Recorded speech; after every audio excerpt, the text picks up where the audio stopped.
जय श्री राधा कृष्ण।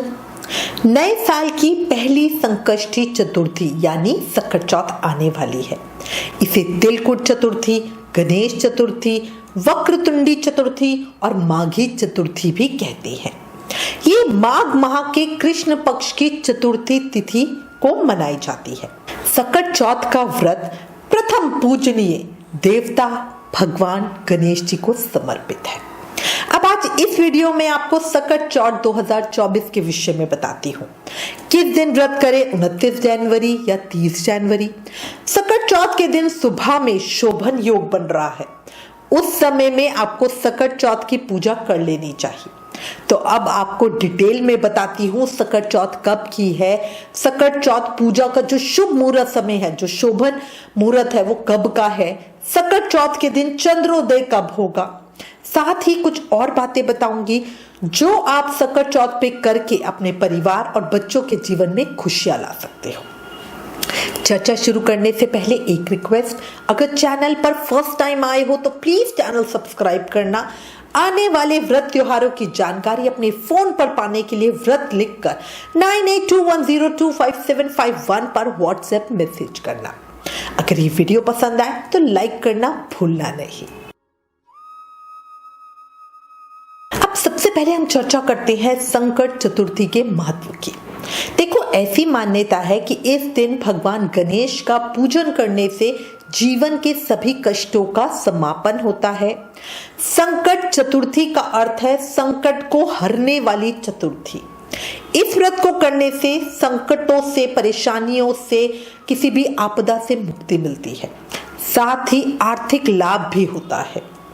इतना ही नहीं, घर में नकारात्मकता अगर कोई हो, नेगेटिविटी, वो भी दूर होती है और परिवार के लोगों के बीच में सुख शांति बनती है। ऐसा कहा जाता है कि गणेश जी के आशीर्वाद से इंसान की सभी परेशानियां मिटती हैं, उसे बुद्धि मिलती है और जब हमारे पास बुद्धि होती है ना तो हम चीजों को ज्यादा अच्छे से हैंडल कर पाते हैं। पुराणों के अनुसार महाभारत काल में श्री कृष्ण की सलाह पर पांडु पुत्र धर्मराज युधिष्ठिर ने सबसे पहले इस व्रत को रखा था। तब से अब तक ज्यादातर सभी अपने बच्चों की कुशलता के लिए इस व्रत को रखते हैं। पंचांग के अनुसार इस साल माघ माह के कृष्ण पक्ष की चतुर्थी तिथि 29 जनवरी दिन सोमवार को सुबह 6:10 से शुरू होगी और इस तिथि का समापन अगले दिन 30 जनवरी मंगलवार को सुबह 8:54 पे होगी। उदय तिथि के आधार पर सकट चौथ 29 जनवरी को मनाई जाएगी। पंचांग के अनुसार इस बार सकट चौथ पूर्व फाल्गुनी और उत्तर फाल्गुनी नक्षत्र में मनाई जाएगी। व्रत त्योहारों के लिए इन नक्षत्रों को बहुत ही शुभ माना जाता है।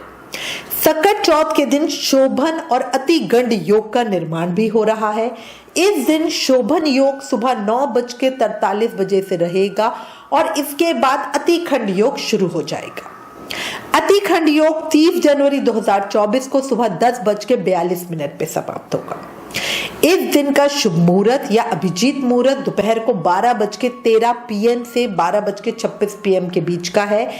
इस दिन पूर्वा फाल्गुनी नक्षत्र भी शाम 6:57 तक है।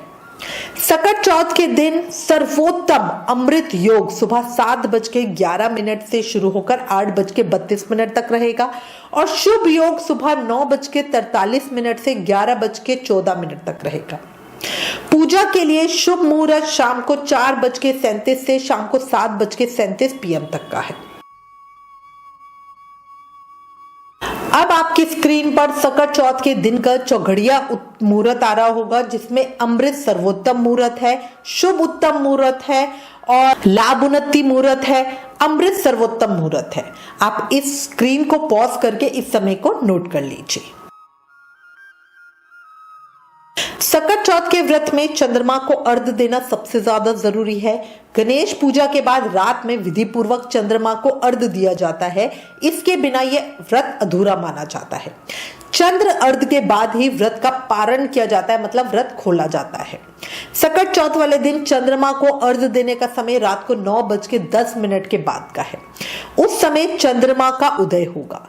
इस व्रत में चंद्रमा के उदय के लिए व्रती को बहुत प्रतीक्षा करनी पड़ती है, क्योंकि कृष्ण पक्ष का चंद्रोदय देर से होता है। सकट पूजा के दौरान चंद्रमा को जल में दूध और अक्षत मिलाकर अर्घ्य देना चाहिए, लेकिन अर्घ्य देते समय इस बात का ध्यान रखना कि जल की छींटें पैरों पे नहीं पड़े। चंद्रमा की पूजा से मानसिक तनाव से मुक्ति मिलती है, आत्मविश्वास और आरोग्यता का वरदान भी मिलता है। देखो, सकट चौथ का व्रत गणेश जी के लिए, और गणेश जी बुद्धि के दाता हैं और विघ्नों को हरने वाले हैं। इसीलिए सकट चौथ का व्रत महिलाएं अपने पति और बच्चों के सुखी जीवन के लिए रखती हैं। व्रत रखने वाली महिलाएं केवल भगवान गणेश की ही पूजा करती हैं और शाम को चंद्रमा को अर्घ्य देने के बाद ही खाना खाती हैं। ऐसा माना जाता है कि माघ महीने के चौथे दिन भगवान गणेश ने अपनी तीव्र बुद्धि और बुद्धिमत्ता को दिखाते हुए अपने माता पिता की परिक्रमा की थी। इस व्रत को करने से संतान को अच्छा स्वास्थ्य, बुद्धि और समृद्धि मिलती है। साथ ही इस दिन स्नान, दान और पूजा में तिल का प्रयोग विशेष रूप से किया जाता है, तभी इसे तिल चौथ भी कहते हैं। पद्म पुराण में सकट चौथ का वर्णन किया गया है और कहा गया है, जो निर्जल सकट चौथ का व्रत रखकर गणेश जी की पूजा करता है उसके सभी संकट दूर होते हैं और जीवन में सुख, समृद्धि और खुशहाली आती है। सकट चौथ की पूजा में गणेश जी को तिल और गुड़ से बने तिलकुट का भोग लगाया जाता है। अब मैं आपको सकट चौथ के कुछ आसान उपाय बता रही हूं। इस दिन किन बातों का ध्यान रखना और क्या काम जरूर करना। पहली चीज, सकट चौथ पर शोभन योग सुबह 9:44 तक है। उस दिन आप गणेश जी की पूजा के समय संकट नाशन गणेश स्तोत्र का पाठ करें। इसके प्रभाव से सभी दुख, कष्ट और विघ्न बाधा दूर होती है। दूसरी चीज, सकट चौथ पर संकट को दूर करने और मनोकामनाओं की पूर्ति करने के लिए ओम गण गणपताय नमः इस मंत्र का कम से कम 108 बार तो जाप करना ही करना। चाहे आप किसी भी संप्रदाय से दीक्षित हो या किसी और मंत्र का जाप करते हो, बट तब भी इस मंत्र का जाप जरूर करना। इस मंत्र के शुभ प्रभाव आपके जीवन में पॉजिटिविटी लेकर आएंगे।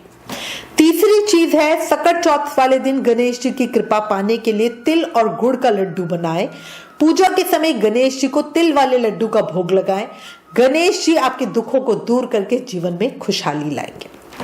चौथी बात, धन में वृद्धि के लिए सकट चौथ पर पूजा के दौरान गणपति बापा के समक्ष एक श्री यंत्र स्थापित करें। उस पर 2 सुपारी रखें। पूजा के बाद उसे लाल रंग के कपड़े में बांध दे और तिजोरी या धन के स्थान पर रख दे। पांचवी बात, करियर में बाधा रहित होकर तरक्की पाने के लिए सकट चौथ पर मंदिर में जाकर गणेश जी का दर्शन करें। उसके बाद गरीबों को तिल का दान करें, बच्चों को मोदक खिलाएं। सकट चौथ के दिन तिल और गुड़ के 21 या 11 लड्डुओं का गणपति को भोग लगाएं।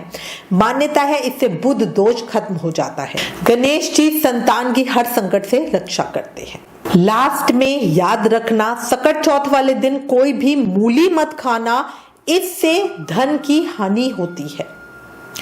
इसी के साथ मैं उम्मीद करती हूँ इस वीडियो में दी गई जानकारी आपके लिए उपयोगी होगी। इससे रिलेटेड अगर आपके पास कोई भी कमेंट्स या सजेशन है तो प्लीज हमें लिखें। ज्ञान बांटने से बढ़ता है, इसलिए इस वीडियो को ज्यादा से ज्यादा शेयर करें। आप हमें फेसबुक और इंस्टाग्राम पे भी जरूर फॉलो करें। Please like, share and subscribe. Thank you. जय श्री राधा कृष्ण।